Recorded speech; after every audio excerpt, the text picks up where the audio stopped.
परदेशी शिक्षणासाठी 2005-06 पासून आदिवासींसाठी योजना सुरू केली आहे. 2.5 लाखापेक्षा कमी उत्पन्न अशा 10 विद्यार्थ्यांना परदेशी विद्यापीठात पाठवलं जातं आहे. कोण केलं हे माहीत नाही सध्या. पुन्हा एकलव्य रेसिडेन्शियल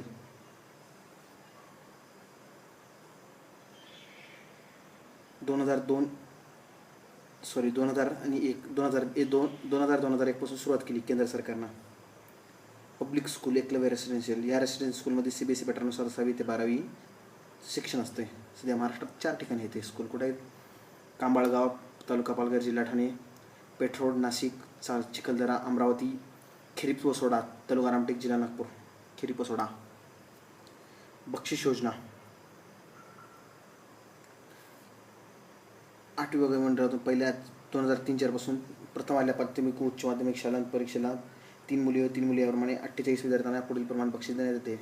फर्स्ट 35,000, द्वितीय 25,000, तृतीय 15,000 व 1,000 रुपये प्रावीण्य.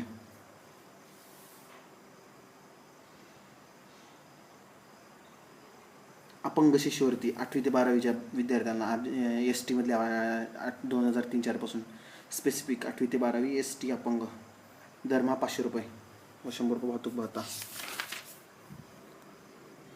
पोलीस व सैन्य दल भरतीपूर्व प्रशिक्षण आहे. पुन्हा मोटार वाहन चालक प्रशिक्षण केंद्र आहे. कुठं आहे? पांढरकवडा गडचिरोली. परिवहन मंडळ राज्य शासनाचा संयुक्त उपक्रम आहे. ठक्कर बापा आदिवासी वस्ती सुधारणा एकात्मिक कार्यक्रम. मिनी माडा आणि माडामध्ये जे नाहीत का अशा गावात दलित वस्ती सुधारणा कार्यक्रमाच्या धर्तीवर मूलभूत सुविधा पुरवण्यासाठी ठक्कर बापा. स्वाभिमान योजना भूमिहीन शेतमजूर कुटुंबांना उदरनिर्वाहाचे साधन 50% कर्ज व 50% अनुदान. कन्यादान योजना 10,000 रुपये. आदिम जमाती विकास योजना, नवसंजीवन योजना 1995. वारली चित्रकला स्पर्धा योजना 1972 आदिवासीत लक्ष घातले संयुक्त राष्ट्रांनी. 1993 हे आदिवासी वर्ष झाले. 1993 ते इंडिजिनियस पीपल आदिवासी म्हणजे. 9 ऑगस्ट हा आदिवासी दिन झाला. आणि 1904 ते 5 94 ते 5 हे दशक आदिवासी दशक. शिवाय 5 ते 14 हे दुसरे आदिवासी दशक आहे. भिल्ल सेवा मंडळ 1922 ठक्कर बापा गुजरात व खानदेश. वनवासी कल्याण आश्रम ठक्कर बापा यांच्या प्रेरणेने स्वर्गीय बाळासाहेब देशपांडे यांनी 1952 वनवासी कल्याण आश्रम स्थापन केला.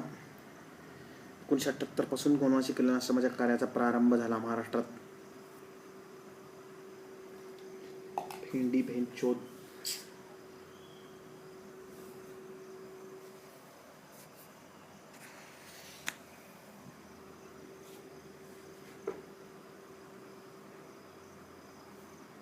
लोकबिरादरी प्रकल्प हेमलकसा 1973.